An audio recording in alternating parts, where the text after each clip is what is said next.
the subject we chose for this is philanthropy and change, and how different people who work in this sphere, work in this world, use philanthropy differently to create change, to change outcomes, not just in the city, but as you'll hear, sort of across the globe. So Alicia Phillip, who's runs the Community Foundation, is going to be with us and moderate. She had a family sort of emergency, so she's not joining us today. And John agreed to move seats, and I suspect he'll share some thoughts with us. But John will serve as our moderator. So I'll do a better. I didn't introduce people last time. You have their bios, so we're not doing bios. But Katie Pattillo, Lillian Giornelli, and Penelope McPhee. John Stephenson. Thank you. Thank you.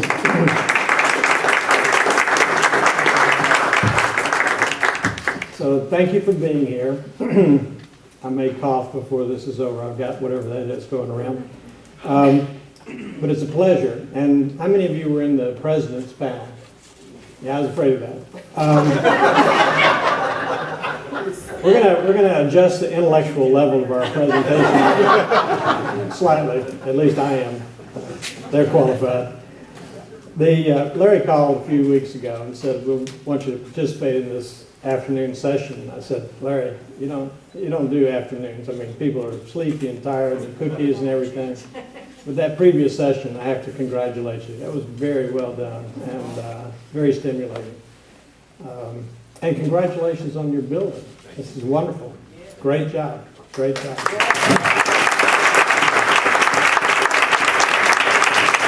So Larry called and said, "I want you to be on a panel." And I said, "Well, okay. What's it about?" He said, "Well, philanthropy and change." I said, "Well, I think you may have called the wrong number, because the Campbell Foundation really doesn't change much of anything. And we don't change ourselves.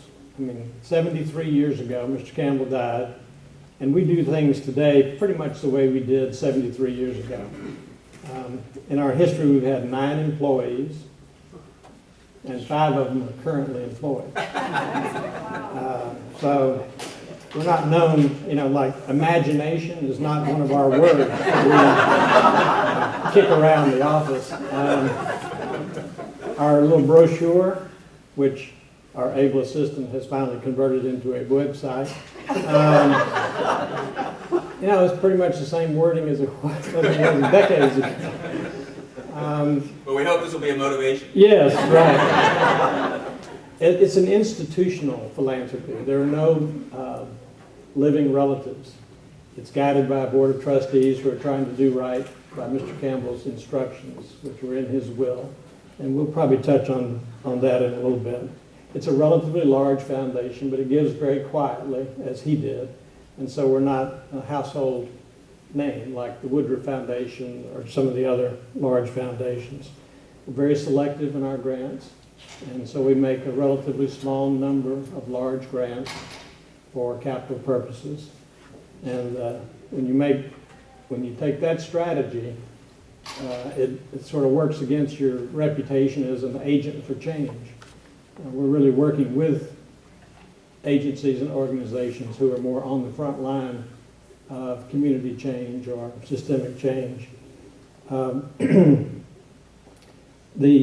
buildings that we help build are supposed to last for 30 years, and that's about the time frame for what changes happen at the Campbell Foundation, about every 30 years.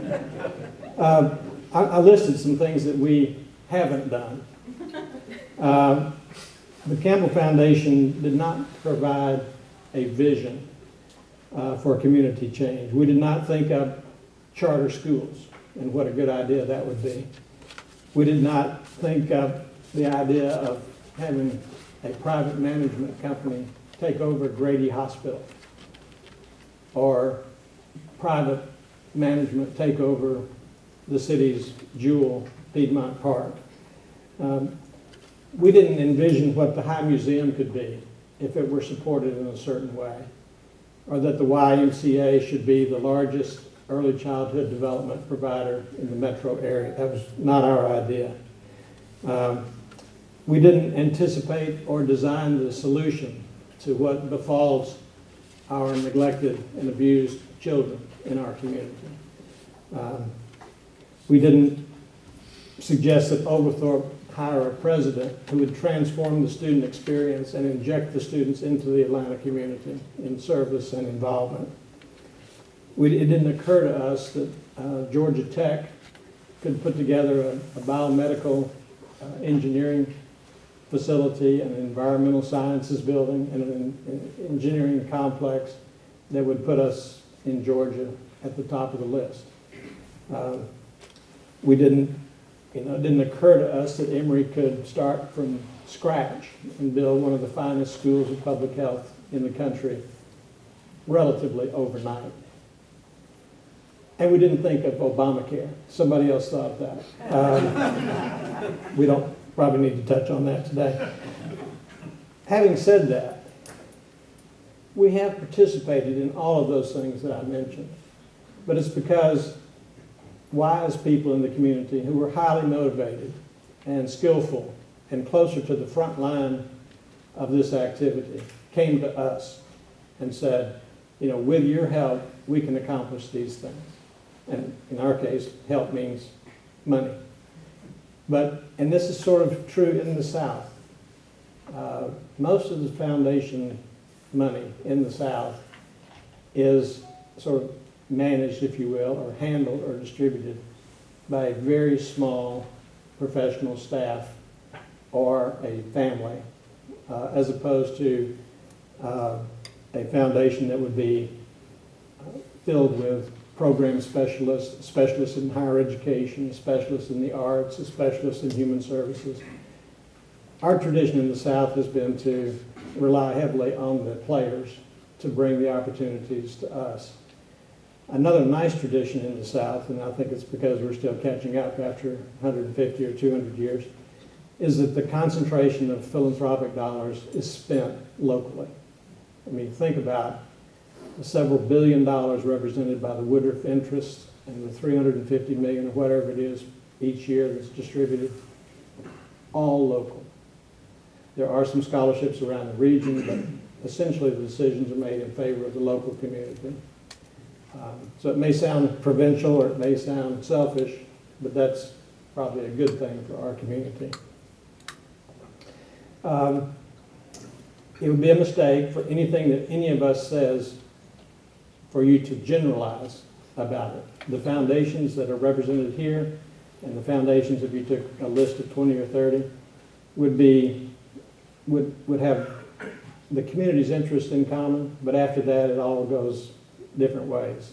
The processes, the interests, the mission, the procedures, the amounts of money, the strategies, the involvement of family, the non-involvement of family. These are all variables that vary widely from foundation to foundation. So, having said all that, I'd like for each of my colleagues to say a little bit about their involvement in philanthropy and how they approach change in the community briefly, and then we'll come back around and maybe get more specific, and we are going to leave time for questions. But Penny, you want to start? Sure. Thank you, John. Well, such a good setup to have John say all of the things that he said, because in some ways, the Arthur M. Blank Family Foundation is the opposite of the Campbell Foundation. And I say that, first of all, he's exactly right. There's an expression, if you know one family foundation, you know one family foundation. and I think that that's so true as you look at all of us and our colleagues around the community and around the nation. But because one of the big differences is that we have a living donor. Our living donor is an entrepreneur himself. So when I first interviewed with Arthur, and I had been at the Jonas and James L. Knight Foundation in Miami, which is a multi-billion-dollar foundation that was not a family foundation, his first question to me is, why do nonprofits have so much trouble getting things to scale? Because he had gotten Home Depot to scale in a very short amount of time. So he didn't really understand sort of the capital structure of nonprofits and the individuality of nonprofits. But his his whole person was about creating social change and getting things to scale and using all of the resources at his disposal, not just money, not just cash, but his personal influence, the influence of the Atlanta Falcons, the reach of all of his businesses to make a difference in communities. And I think one of the reasons that I resonated so much with him and with his family's goals is that he and I both see philanthropy as the sort of venture capital of social change, that philanthropy has the opportunity, the total flexibility and opportunity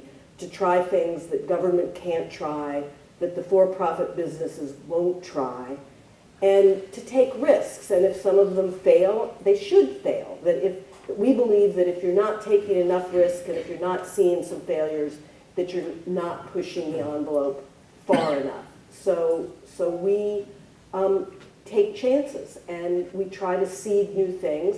I feel really good about the fact that we, for example, made the very first grant, and I mean very first, for the Atlanta Beltline. We made the grant to do the feasibility study to say, is this actually an idea that could work? And we could have found out, no, it's really not. But we had a lot of people much smarter than we came into the project and really took it forward. So one of the things we've tried to do is bring organizations that have specialized expertise to Atlanta to scale up things that we're already doing here. So we were one of the early, if not earliest, funders of Teach for America. We brought the Posse Foundation here, which sends young people to college in cohorts. We brought Jumpstart here, which is an early childhood intervention. We helped bring Year Up here, which is a pathway to careers. So those are the kinds of things that we've tried to seed, but we don't do them by ourselves. We're very much a foundation that wants to partner with others. We don't feel that we can sustain any of those organizations by ourselves. So part of the job is bringing together other businesses, foundations, and funders who can help sustain these good ideas. And if they're not good ideas, we don't think they will be sustained. So I think I'll stop there, John. And okay. Lillian? Sure. Interesting. I just want to say ditto, and I could finish speaking right there. But I did want to comment on John's comments that large institutional foundations like the Campbell Foundation are not agents for change. I think that's probably just an internal perception as opposed to an external perception, because all of those things that you talked about, that you guys were the funders, you were also sort of lead funders at the very beginning, and things like the Grady transformation, things like this facility and others wouldn't happen. Every capital campaign I've ever been involved in is, if it's going to get off the ground and if it's going to get going, it requires the sort of investment endorsement of Campbell and Woodruff. So while you don't start it, you certainly are the agents for change because you are the lead dog in the bucket that gets out there. So I know you don't want to ever admit that you're a change agent, but you actually are. I might even get you to be a Democrat one day. You started. I guess I'm sort of here, I kind of sit in the middle as a family member involved in the family management of a family foundation.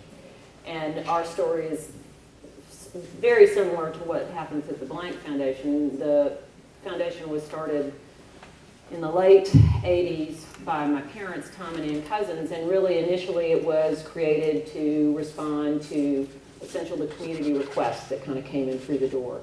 And I think over time, and as a family, we began to realize that while that was an important role to play, and there's still a bucket of resources in the foundations that does do that, coming from an entrepreneurial background, feeling sort of a spiritual compulsion to actually address and solve some of society's most sticky problems, we decided that what we would do is go in deep. And we would take a little bit different approach for social venture investing that the Blank Foundation has done.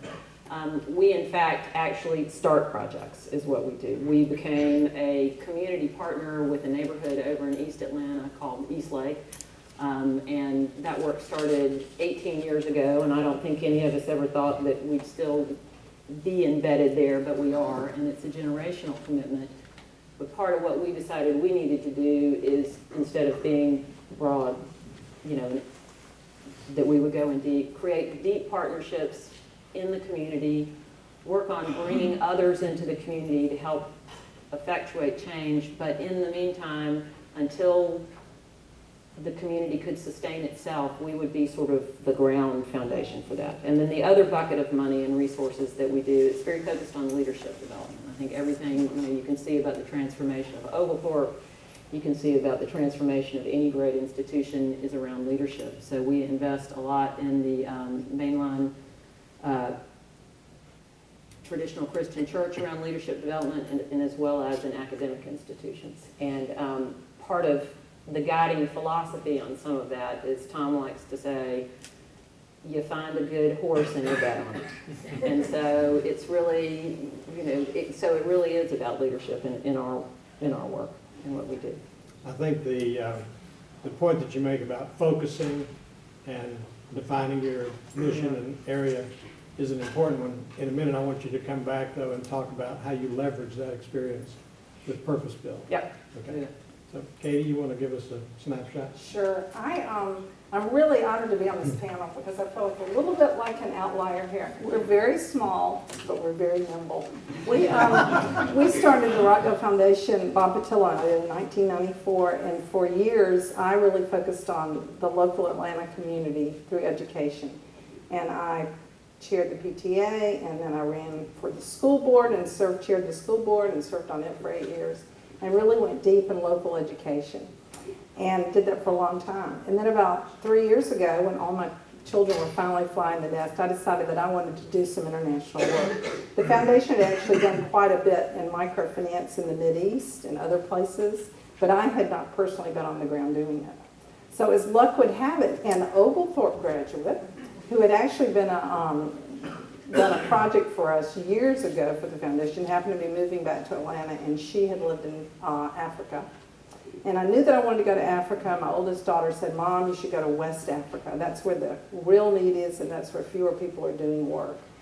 And one thing that the foundation had always focused on was that we really wanted to go places where no one else might be and where there was really greatest need.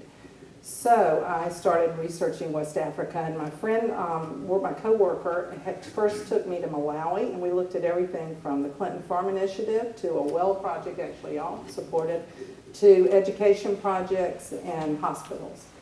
Then we went to Ghana, and then we wanted to look at a post-conflict country because I felt like that would be a really great need. So we went to Sierra Leone, and I was struck by the aftermath of their civil war. We ended up going way out in the bush from Freetown and ended up in villages, and that's where we're doing work right now. That's where our focus is. But what we have done is very similar to work in Atlanta. You go in and you try to figure out what the assets in those communities are and find some leaders. And believe it or not, there are assets and leaders in villages in West Africa. So I've continued to do that work, and in the process of learning, we're continuing to look at other projects and try to take parts of them and bring them to Sierra Leone, and we're very excited about our work there, which I'll talk a little bit more about. You were told that Alicia Phillip, the head of our community foundation in Atlanta and the dean of Atlanta Philanthropy, by the way, none of us can catch her. We've done the math on that. But just to give you a quick word about the community foundation, for those of you that might not be as familiar, these foundations might be the savings account. The community foundation is the checking account. It's nimble. It's got 800 or however many donors who have given to the community foundation and use the community foundation as their philanthropic vehicle. So the grants are as diverse as you can imagine among those donors. They also have an unrestricted set of monies that they themselves and their board direct to the community.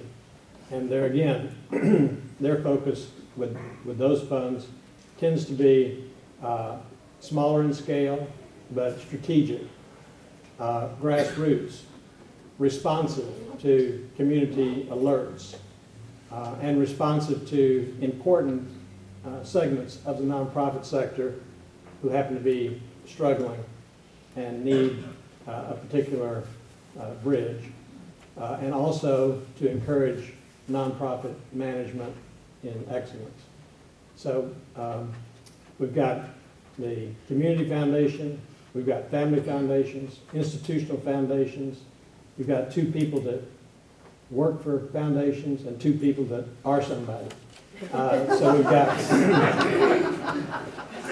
a lot of resources up here. We've also got Bobby Cleveland in the audience. Stand up, Bobby. You need to look back there. Oh, Needs to come. you need to come over here. Yeah. You got a chair. Probably ought to have Bobby up here. She represents the Tull Foundation.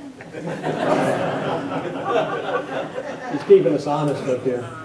So, with that little brief introduction, let's go back around. And this isn't really in our script, but yeah. Well, I think a question might be, even though we might be focused on one thing or another, let's think a little broader than that and answer the question from our perspective. What are the things that need to be addressed most in our community? If it's about change, if we're here to talk about change, what needs changing? I mean, we don't want to just do change for the sake of change. So where do you see the entree points for private philanthropy to affect meaningful change? I want to start with that. I have an opinion, but I'll wait. Penny? Wow. Told you it wasn't on the script, so that's That wasn't blank fair. stare in the face. I mean, where do you want to start? So I'll take a stab at it. I mean, you know, our whole approach to all of the program areas and issues that we address are about providing opportunity and access to people who don't have it across the social spectrum, whether that's around the arts or whether that's around education or whether that's around jobs. Whatever it is, our focus is very much about access and opportunity for people who don't have opportunity. So one of the key areas, and one that we've been struggling to address over the last couple of years, is education. We really work in the whole spectrum of 0 to 5, K through 12, and post-secondary education. And we've, I think, seen a lot of energy and success in the 0 to 5 area. And I think there are a lot of people who would say to you, our whole, I'm sorry, Larry, I'm going to say this. I know you're not going to like it. That our whole funding of education is upside down because the biggest dollars go to higher ed, the next most go to K through 12, and the least go to 0 to 5. But where we actually can have the most impact is in the 0 to 5 age range, where the, you know, there's plenty of evidence about the importance of the whole moment when the brain is developing and those synapses are coming together so quickly. So that's an area where I think philanthropy has a major role. Doesn't mean we should give up on K through 12. I think we're all struggling to figure out how to address K through 12 right now. And it certainly doesn't mean that we give up on higher education. So I'll take that one and let other people deal with some Well, other. let me comment before I go down the road. I happen to agree with you, but I would frame that without apology to Larry. Well, because it's an investment. So 17 years from now, we're going to deliver you these children. And the private philanthropy has the luxury of looking at things longer term. The politicians just will not do that. They will not invest in a 17-year program for a newborn. Doesn't happen. So I don't apologize to you. We're 17 years from now, we're going to deliver to your campus people who would not have had a chance, but for what she's just said. How many? How many you want? And we expect you to be here when that happens. We're counting on it. Lillian? Yeah, I just keep saying ditto to Penny, but I will pile on that. I'll give you two, three maybe interesting statistics. The first is that children born in low-income families or children coming out of low-income families and into kindergartens, there's a study out there that they start kindergarten 30 million words behind. And that's 30 million words, and the quality of those communications are fundamentally different. And if you can't catch up that 30 million words. And if you are not able to read by the time you're in third grade, that is the biggest predictor of the economic outcome of your life. And so the other point I would make, though, is for every dollar, and this is a new number that's floating around. I just saw it on somebody's federal statistics. It's for every, which is why it's also insane that, I'm sorry, John, I don't mean to be pointing at you, that you cannot change the policy about how we invest in education from a federal standpoint. And because for every dollar invested in closing that 30 million word gap, it's an $11 return to the federal resources, because that child is not going to jail, that child is not going to be on welfare, that child is going to be a stable tax-paying member of the community. And so I'll have to say that as I won't take credit for this little idea or metaphor, but I'll give it to Tom, where it came from, Tom Cousins, who said that, if we had the Saudi Arabian oil reserves underneath our floorboard here, we'd be doing everything we possibly could and investing every dollar we had and trying to figure out how to get it out. And so when we think about sort of the economic future of this country, it's not going to be built on, it is going to be built on innovation, and it's going to have to be built on economic development, but you cannot do that if 2/3 of the population is left behind. So all these children coming in all of these concentrated neighborhoods of poverty, which is really sort of our defined sort of mission and what we work in, that is, he calls it America's greatest untapped resources. And I think if we looked at it from that perspective and started communicating, because the other world, by law we cannot lobby. By law we cannot get engaged, as foundations cannot get engaged in public policy in that regard. But what we do at CF and what we are hoping to do at CF is to create the kind of compelling data around early learning, around investment in professional development in teachers, and investment in the K-12 pipeline, because we also believe that you cannot give a child a quality early learning program and then put them into a system that doesn't continue to build on that there has to be this continuous sort of developmental pipeline along the way. So that what our goal is actually, nobody thinks small in my shop, which is exhausting, is to fundamentally change federal policy around education, but the only way to do that is to show this compelling data. So that really is the whole mission around what we do, and I went beyond your question, but it's just, education is sort of the key to it all. It's, if we've got the ability to change the economic trajectory of this country, and if we don't do that, I think we're going to be third tier faster than we became second tier. Sorry. Hallelujah. Katie's been my friend for a long time. I don't know that from her. Well, I presume it's in the bio, but Katie comes from a lot of perspectives, one of which is being a former school board member. So she's a qualified expert to talk about policy and education. When I answer the question, I come up with early childhood development and education. But the cycle of poverty, philanthropy can jump in at any point on that circle. But the one that seems to be most compelling at the end of all the discussions is that to break it, you have to have education and meaningful employment. Meaningful employment. And the meaningful employment has a lot to do with being educated in the right time frame. So you want to Yeah, I just want to add on a little international bit here because education, of course, locally, that's my passion. And international, all the same problems.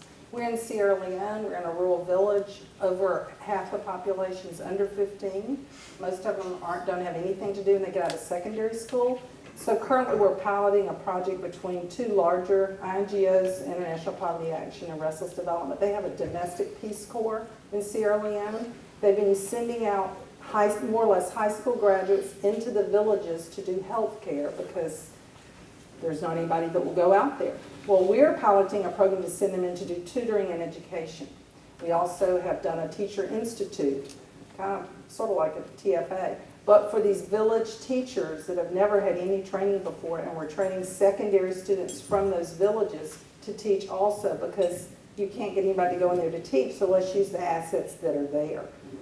And also early childhood. I just looked at a wonderful care project in Rwanda, where it's a home-based ECD in Africa. Most of the women keep the babies on their backs. They never talk to them really. Then when they're old enough, they're off playing around while they go to the fields. We visited a program, and these are in little huts, and the mothers have assigned a day where they stay there. They have a person who actually measures their growth so they don't have stunted growth.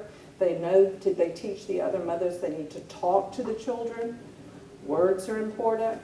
So it's all the same thing the world over. And I believe, I'm still here working locally, not as much, but still cheering everybody on. But we've got to do it globally because we're all in this together. So same problems, world over.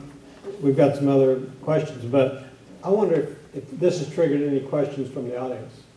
Yeah, go right ahead. Hi, my name is Rick Agel. I'm a graduate of Oglethorpe, graduated in 1972. At this institution, I met Andrew Young in a poli-sci class. One of the things that was a big debate at that point in time was transportation. I think we've built walls because of a lack of transportation. We can talk about education, but at some point we've got to get people moving and in and out of those places. The villages try to get roads. We put roads all through the state, but we still can't get people out of the small encapsulated areas of Atlanta so that they can go to jobs reliably. My question is, when does this become a role for philanthropy? When does this become a role, and are we doing it? Is this part of the process? And can somebody talk to that? Because that to me would be an exciting area to get into. Sure, yeah. Please. So I do think that philanthropy is already engaged. I think it's really important, and this is true for every field in which philanthropy engages, not just transportation, that when you think about the philanthropic dollars and the public dollars, you have to remember that we have to leverage other dollars to be able to have any impact in philanthropy in an issue as expensive as education or transportation or any of the things that we care about. But I think that my earlier comments about the Beltline were exactly to that point, that we could use philanthropic funds to get a project off the ground that will connect 44 Atlanta neighborhoods. Every single council district is connected by the Beltline, that will link MARTA to downtown. So a lot of people in the, what do they call it, transportation-oriented development call it the last mile, that people can get to the city, but then once they're in the city, how do they get around the city? So the Beltline and the streetcar, which is coming, are the beginnings of an answer to that. We've also invested in a bike infrastructure and bicycle sharing opportunity, because we also think that all of those kinds of greener ways of getting around the city are going to be important and sustainable. Georgia is just like the rest of the United States. We're car crazy, and that's made us road proud. But I do think that philanthropy can be the engine, the seed, the provide information around best practices. Lillian said, and she's right, that we can't advocate for specific bills, but we can be advocates for the right kinds of policy. And I think you're seeing that. I would say that when an institution like the Campbell Foundation hears a word like transportation or public schools or large public policy responsibilities and taxpayer responsibilities, we sort of just recoil. However, when we think about the effect that our philanthropy might have on that question, it's indirect, but there may be something to it. And again, this is a long-term investment. But part of the solution to the transportation problem and the city services is density. And we're not going to take the mansions in Buckhead and subdivide them. Those are set. So what's left? What's left is to develop density for housing in existing spaces, and the Beltline is one of those spaces. Well, that's fine. We can get that going, but to have people want to live in those spaces, there has to be a certain quality of life and commerce nearby. So our grants to the Path Foundation or to Piedmont Park or to the cultural amenities or to the Beltline itself or to the pocket parks related to that, those are very indirect to your question, but they may have some effect long-term on the need for density. It's when I first came to the foundation, I sort of scratched my head and said, how are we going to sleep at night if we award a grant to the Atlanta Symphony while there are hungry people in Woodruff Park? I mean, it's sort of hard to think about. So the way we sleep at night is to think that, well, if we improve the quality of life with education, churches, parks and public places, commerce, transportation, although it's hard for us to get a part of that. But if you strengthen the community in all of the ways, then it begins to attract and retain the higher paying jobs. We're able to have Georgia Tech be what it is because Atlanta's a good place to recruit. Oglethorpe's student body, to the extent that they come from outside of Atlanta, Atlanta's a great calling card for Oglethorpe. You take the same institution, Oglethorpe, and put it in a rural area of Georgia, you'd have a much different looking student body. So it's a long answer, it's indirect, but I think there is a role for private philanthropy to play in the larger public policy issues. You want to add to that either? Another question? RK? Oh, excuse me. You're next. John, it's not funny. I was going to make a comment what the gentleman said. All these things that you guys are doing such a wonderful way, giving money to parks, Georgia Tech and all that, and you should give more money to Oglethorpe, they need it. I was just going to make a comment. A quick story, please forgive me, I'll make it short. If you have trouble understanding my accent, I grew up in South Georgia. The comment is that Roy Barnes and I went to Japan, trying to promote business come to Georgia. And then we were sitting with the Prime Minister of Japan, Roy Barnes and I, and an interpreter. Roy Barnes, he's a lawyer, he talks a lot. So he said to the Prime Minister, Mr. Prime Minister, you should bring more business to Georgia. We got the biggest airport, we got highways and byways. He was getting really puffed up, and Prime Minister of Japan, very low-key person, and he looked at Roy and he said, Mr. Governor, we don't come to Georgia because you have a big airport. As a matter of fact, we avoid the airport, it's too big, we go to smaller airports. So all of a sudden, I saw Roy Barnes' balloon get busted. Then he says, we come to Georgia not because your highways and byways, we come to Georgia because of your education and your quick start program that you give us, you train our people. So enough said. So we go to the next person to call president of Hitachi, and we did not mention our airport. We didn't say it's the biggest airport. We said it's a very efficient airport. No. Give you another example. When you go to Bangalore, India, the traffic, roads, by the time you go from 1 mile, your stomach starts hurting. The roads are so bad. People don't go there because of roads and airport. They go there because of educated labor. So I think right now, the time is important. Highways are all important, parks are important, but it's time to emphasize on education because we are lagging behind education in the world. Wake up, people. Thank you.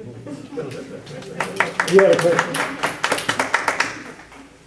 Where would you say healthcare and as Atlanta becomes increasingly greater, elder care fall in the priorities of philanthropy in Atlanta? I can actually talk a little bit because, our work is primarily around transforming a neighborhood of concentrated poverty. And we have come to look at the work that we do as healthcare. Because in fact, when you look at those kind of neighborhoods of concentrated poverty, particularly for the elderly in those communities, and it's all around quality of life issues, it's really not, I would never want, there is a very vast and large safety net in this country. It's not about really access to health care. If you've got somebody who can help get you there and along the process, is your community healthy? Do you have the resources? Do you have the parks? Do you have the education? We're not so much focused on elderly, but they're part of the whole community. I'm talking around in a circle here. But I think that we've decided to take a look at healthcare differently. We're not looking at hospitals because that's what happens when healthcare fails. What we're trying to address is how do you address health? And so that's where our focus is, and that's on the community development piece. So instead of building infrastructure for failing to address those issues, trying to prevent them from happening in the first place. And that sort of ties back to the two concepts. Sorry, just to... We were just complimenting each other. Carry on. It ties back to two concepts. One, the ability for private philanthropy to invest and be wellness versus remedial. And two, a long-term investment. Penny wanted to say something. I do. So I think if you look at across foundations and across the United States, not just our foundations in Atlanta, you see that health care in lots of different ways is a high priority for philanthropy. We've addressed it two ways because we are a citizen of Atlanta and civic institutions are important to us. Grants to the transformation of Grady Hospital and major grants to CHOA have been part of our grant making. But our real emphasis in this field, because we don't have a health program, it's not one of our missions, has been around childhood obesity, prevention of childhood obesity, and that really has come through our work at the Atlanta Falcons Youth Foundation, and it's been very much around physical activity and access to healthy food. That's led us into a health-related pathway, even though we didn't start as a health-related foundation. There is a safety net. Whether it's adequate or not, we'll find out, and it'll be changing as the Affordable Health Care Act is implemented. But there is a network of free and reduced rate clinics that takes care of many, many, many people who would not otherwise have access by way of insurance or to payer-based facilities. We've supported Good Samaritan Health Clinic and others around the community, Mercy Care. And my question to them today is, are you going to go out of business? They are confident that they will not go out of business, that there will be many underserved, insured people lacking access, including the immigrant population, of undocumented population. So none of the free and reduced rate clinics that I've spoken with feel like that the Affordable Health Care Act is going to put them out of business. As far as the elderly, again, we're back to leveraging. For the poor and elderly, the federal government takes an interest in that through HUD financing and HUD facilities. Private philanthropy can do a couple of things related to that. It can jumpstart or help the institution jumpstart that financing project, because the government always seems to stop just short of adequately funding everything. So private philanthropy can leverage public dollars for these facilities, and it can also add incremental dollars to make the otherwise public housing for the elderly much more like we would be willing to send our parents to. So there are institutions throughout the metro area that come to us for this sort of support. We've got some industry leaders actually in this area, and it'll be a growing opportunity for us. Larry? What's the capacity of philanthropists or philanthropy to be radical? Well, that goes to one of the questions I didn't ask that we rehearsed, and that is, what does the donor think about being radical? And so Mr. Campbell was not radical. He was very, very conservative. And so we tend, Tom Cousins is a risk taker. He accumulated his wealth by taking risks. So it's only natural that he would be willing to take risks in distributing his wealth. The Campbell Foundation, we're afraid of that. We make what we call investment quality grants. Our grants rarely fail. Look at this nice building. How hard is this? Really? But if everybody behaved that way, we wouldn't be anywhere. So, well, but I would say this, if we didn't make some risk-taking grants in this institution, there might not be as many people in this building. well, that's true. So that would be the other thing. So I think they have to act in partnership is the piece, and that's why there is a role for both. So I think it's a really interesting question because, I mean, clearly people would say that the whole East Lake project at its beginning was radical. And it was. I think, Larry, even a radical philanthropist, and I would put Arthur on the edge of being willing to take risks, that we are limited to a certain degree because we work through other organizations. We actually can't be more radical than the nonprofits on the ground who are doing the work. Or else you create your own nonprofit. John, following up on that idea, how do you actually measure, I mean, is there increasingly a movement towards measuring the effectiveness that you have, either through data or measuring your failures so that you know when something isn't working? Is that an increasing part of what you're trying to do, and how do each of you incorporate that?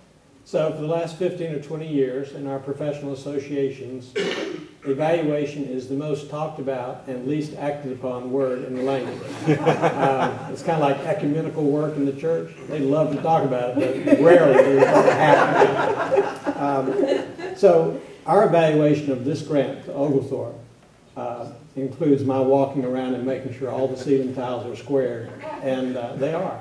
So what a great grant. If we were to really evaluate this the way you're suggesting, the evaluation would be to get with Larry in a while and say, how is this building changing Atlanta? What's going on in here that makes a difference to our community? And he might have to think about that for a minute, although I think Larry has the answer already. And if it had to do with the fact that by doing this, he gets the type of student on campus that he wants to engage in the community through their service. And he wants to graduate and have them stay in Atlanta and practice their trade. I mean, that's a deeper dive into the evaluation of just building a building. I will confess that we're not great at evaluation. Now, the East Lake thing, I think they've got some pretty good data. And I do want you to talk about purpose-built for just a second. Yeah, So. I'll do it. You hang out in my office and, we get a quarterly report from all of our grantees. And we start out, just to answer your question, we start out every grant with a discussion with the grantees, because it's very differently to most of the grants that we're making are operational. We don't do a lot of capital like this. So it's very, and part of the reason why we do that not only is so we can hold grantees accountable and we can understand what we've done and measure whether the money we have given has been accomplished the goals that we've set. We also do it because absolutely the biggest failure grants we ever have are the ones where someone has asked us for money because they thought it was something we were interested in and it was completely inconsistent or in addition to their mission. And so at the end of the day, they fail, we wind up not very happy, and there's some organizations in Atlanta that we don't give money to anymore, and they kind of wonder why, and it's, well, because you asked us for money and you didn't really do with it what you said you were going to do with it, you didn't do it well, and it's a mistake. You know, again, I would never ask somebody to start a program or do something that wasn't completely consistent with it. So it's our check on ourselves as well. We do that evaluation piece. So, you want me to talk about purpose, Bill? Yeah. Jump in. We started the work 15 years ago in Eastlake, created a partnership with the Atlanta Housing Authority, redeveloped a small concentrated neighborhood of concentrated poverty. We redeveloped it into a mixed income housing project. We created the beginnings of, and over time, a cradle to college educational complex, an initiative within the community, and as well address the third pillar of the work there and the third focus of the work there is community wellness. And that's around having a partnership with the YMCA, engaging seniors, and it's also around creating economic resources in that pathway to work for the families in the community. And over the course of the 15 years, we recognized that, well, Tom would claim from the very beginning what we were doing was setting out to solve a problem, create a model that could really fundamentally address these neighborhoods of concentrated poverty, which were the source of crime and economic despair, and most every community's got one. So over time, at least one. That's one, yeah. So over time, as the results started coming in, because there are a lot of people in the world who are doing great things in affordable housing in neighborhoods, or they're doing great things in education, or they're doing really great things around community health care, but the results we were getting in each of those buckets was becoming very compelling, and data showing that our students were going from being the most underperforming kids in the public school system to the highest performing kids in the public school system. Now, why is that? It's, well, great teachers, concentration of resources, really being focused on that. But it was also this knitting together, this wrapping around of services around the families, around the communities, and being very concentrated where we are. So we started having a lot of folks coming in to see us. I mean, we got a lot of attention, people started coming. So we counted one year, we had 1,500 communities from across the country come in and visit us one year. And everybody gets really pumped up and goes back home and nothing happens. Because the other thing I will tell you is it is any one of those things, affordable housing, education, community wellness, are going to be the hardest things you've ever done in your life. And they're going to be complicated, and people aren't going to like you. And it's going to take a lot of work, and it's going to take work. Like I said, this started with Tom, it's now with me, and I keep looking at my children and saying, guess what? I'm passing the ball down the line. So it's generational. But what we also felt very compelled about is that there was value here in what we were learning. So we created, in partnership with two national foundations, one out of New York and one out of Omaha. Basically, it's a consulting company, but it is a nonprofit consulting, I would call it. And it's called Purpose-Built Communities. And what we are staffed with teams and experts, people engaged in all of this work, many of whom came out of the work that we did at Eastlake, that work with communities across the country. There are 5 cities that are kind of live and up, and then about another 27 that are in process of developing these Eastlake-like developments. Every community has a different kind of asset. It's not golf. That's just a community anchor in our neighborhood. So I can tell you sort of the movement is growing. It was interesting, 5 years ago we had our first sort of network meeting of cities that came, and we had maybe 75 people and 5 cities represented. Last month we were in New Orleans where we were visiting one of the first new models that kind of came out of the ground right after Katrina, where they have fabulous community housing. They've just opened their first early learning center. They have a school on the way. They've got a fabulous senior center. And at that meeting, there were 300 people in 37 cities, all kind of talking around how do we kind of take this movement, how do we bring it to scale? And that's kind of what Purpose Built is trying to do. Based on the data and the results that we're getting here, how do you make that happen other places? Well, we keep coming back to a theme, and that's leveraging, using private philanthropy to build on what the public policy and taxpayers might be doing, and the ability to make long-term investments.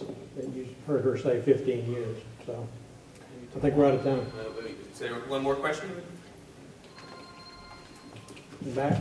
Larry, I've got a question about a statistic we heard the same week that we had that open junior achievement Discovery Center downtown, that Atlanta has the least likely probability of a child born in poverty to get out of poverty.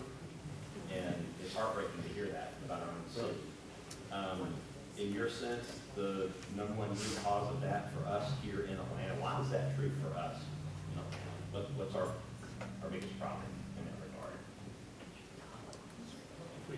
regard? I think it might have to get, I don't want to say that it's all the transportation issue, but I think it might have to go back with that. One of the things that we specifically focused on at Eastlake was it was a neighborhood that was isolated. I mean, you cannot pack a community full of poverty and expect outcomes to be different. You have to kind of bust up this sort of neighborhood, you know, it's racial in Atlanta, it's economic in Atlanta, but we are definitely a very solid city. So one of the underlying theories of Eastlake, and one of the reasons why we believe it's been successful, is this idea is that we very intentionally developed a mixed income community. 50% of the units in the community are market rate and the other 50% are public housing. So it is creating that economic diversity. But And I also suspect just a failed public education system. Well, yeah, and then that goes into the, because everybody leaves the city. For since the 60s. Yeah. I'll give you a radical idea. It's all about Take the public school system and do with it what we did at Grady. Put $300 million on the table and say we want to buy the school system. And we want it to be run by a completely different group of players. We want them to have the ability to hire and fire at will. And we want to see your children from age 0 to the 3rd grade from 7:30 in the morning until 6 in the evening and on Saturday mornings. That's my solution. He's halfway to a Democrat. Yeah. What I'm going to say is none of that could happen if somebody like you guys didn't put up the $300 million. Well, So there you go. Please join me in thanking our panel.